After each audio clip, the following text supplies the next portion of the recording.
So the West Indies T20 cricketers, after bowing to South Africa in the recent T20 series, they are headed back to the battlefield against Australia. And like everybody else, I am worried about the form of the batsmen. Remember now, this is the format of international cricket that is taking shame out of our eye. And based on what happened against South Africa, it is obvious that our much vaunted batting lineup is not managing the innings properly.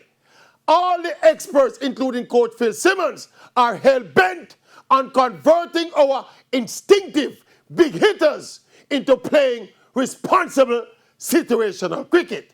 It sounds good in theory, but it's proving to be much easier said than done. Of course, all is not lost. We really don't need to be playing our best cricket right now. We still have time to get it right in time to defend our things in November.